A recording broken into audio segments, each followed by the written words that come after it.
बदलापूर प्रकरणाला वाचा फुटून आता 5 दिवस झालेत। या प्रकरणातला आरोपी अक्षय शिंदेला 26 ऑगस्ट पर्यंत पोलीस कोठडी सुनावण्यात आली आहे।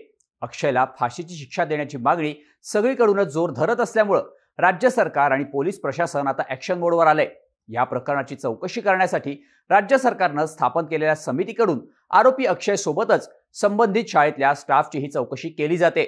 या समितीनं आपला चौकशी अहवाल राज्य सरकारला सादर केल्याची आता माहिती मिळते।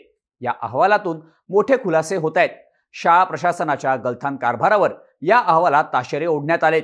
तसंच बदलापुरात झालेल्या अत्याचाराबाबतही मोठा धक्कादायक खुलासा या अहवालात करण्यात आलाय। आरोपी अक्षय शिंदेकडून पीडित मुलींवर 15 दिवसांपासून अत्याचार होत असल्याची शक्यता समितीच्या अहवालात व्यक्त करण्यात आली आहे। त्यामुळे आरोपी अक्षय शिंदेची क्रूरता आता समोर येते। सरकारनं स्थापन केलेल्या या समितीच्या अहवालात नेमकी कोणती माहिती देण्यात आली आहे, शाळा प्रशासन आणि आरोपी अक्षयबद्दल या अहवालात कोणते धक्कादायक खुलासे केले गेलेत, त्याचीच माहिती या व्हिडिओमधून जाणून घेऊयात। नमस्कार, मी शार्दूल आणि तुम्ही बघताय बोल व्हिडिओ। सगळ्यात आधी बदलापूर प्रकरणात आतापर्यंत काय काय समोर आलं ते थोडक्यात बघूयात। बदलापूरच्या शाळेत अक्षय शिंदे नावाच्या एका सफाई कर्मचाऱ्यानं 2 चिमुरड्यांवर अत्याचार केल्याची घटना उघड झाली। 20 ऑगस्टला त्याला फाशी देण्यासाठी बदलापुरात तीव्र आंदोलन झालं। राज्य सरकारनं या प्रकरणाची गंभीरतेनं दखल घेऊन हे प्रकरण फास्ट ट्रॅक कोर्टात चालवण्याचे आदेश दिले। तसंच पीडित मुलींच्या पालकांची तक्रार नोंदवून घ्यायला उशीर करणाऱ्या 3 पोलिसांनाही निलंबित केलं गेलं। त्यानंतर या गुन्ह्याचा तपास तातडीनं करण्यासाठी राज्य सरकारकडून SIT स्थापन करण्यात आली। महाराष्ट्र राज्याच्या विशेष पोलीस महानिरीक्षक डॉक्टर आरती सिंग यांच्या अध्यक्षतेखाली ही 2 सदस्यीय समिती स्थापन केली गेली। या प्रकरणात विशेष सरकारी वकील म्हणून ॲडव्होकेट उज्ज्वल निकम यांचीही नियुक्ती करण्यात आली।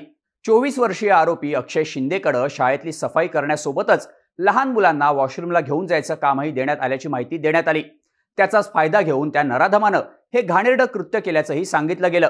त्याची 3 लग्न झाली असून एकही पत्नी त्याच्यासोबत राहत नसल्याचं त्याच्या शेजारच्यांचं म्हणणं आहे।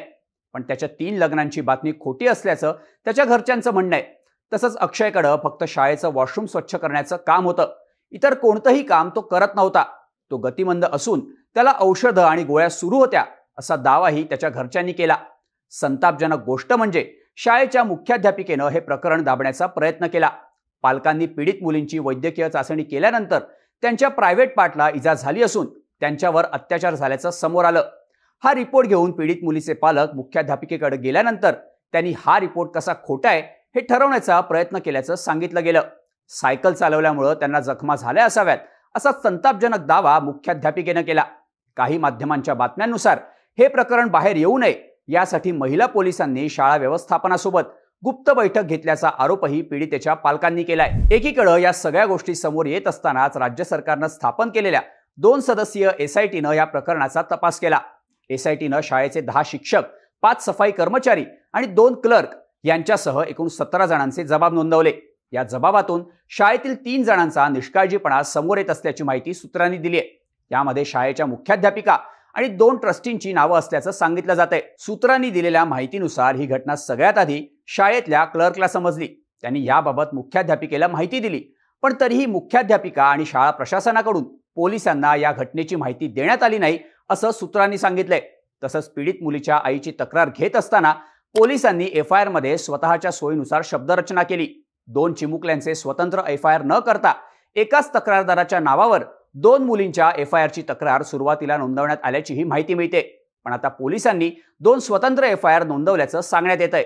आता SITनं राज्य सरकारला सादर केलेल्या अहवालात नेमकं काय म्हटलंय ते बघूयात। पीडित मुलीच्या प्रायव्हेट पार्टला 1 इंचापर्यंत इजा झाल्याचं तपासात समोर आलंय।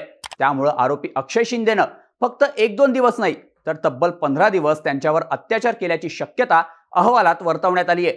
तसंच एका आउटसोर्स एजन्सीकडून 1 ऑगस्टला त्याची शाळेत भरती केली गेली। त्याची कोणतीही पार्श्वभूमी न तपासता ही भरती झाल्याचं सांगण्यात येतंय। त्याला शाळेच्या आवारात कोणत्याही ओळखपत्राशिवाय लेडीज वॉशरूमसह इतर सगळ्या ठिकाणी थेट प्रवेश मिळत होता। आरोपी अक्षय शिंदेची भरती नक्की एजन्सीद्वारे करण्यात आली की कोणाच्या शिफारशीनं करण्यात आली हे सुद्धा शोधण्याची गरज असल्याचं या अहवालात नमूद करण्यात आलंय। शाळा प्रशासनानंही हे प्रकरण हाताळण्यात गंभीर चुका केल्या। गर्ल्स वॉशरूम एका निर्जन ठिकाणी आणि स्टाफ रूम पासून लांब आहे। तसंच शाळेत सुरक्षेच्या दृष्टीनं आवश्यक ठिकाणी CCTV कॅमेरेही बसवण्यात आलेले नाहीत। शाळेच्या कर्मचाऱ्यांच्या चौकशीनंतर या प्रकरणाची माहिती मिळाल्यावर शाळा प्रशासन तब्बल 48 तास शांत बसून राहिलं। त्यांनी कोणतीही कारवाई केली नाही. शाळेच्या मुख्याध्यापकांनी 14 ऑगस्टला शाळेच्या ट्रस्टींना या घटनेची माहिती दिली होती, पण तक्रारीनंतरही शाळा प्रशासनानं पालकांची भेट घेतली नाही.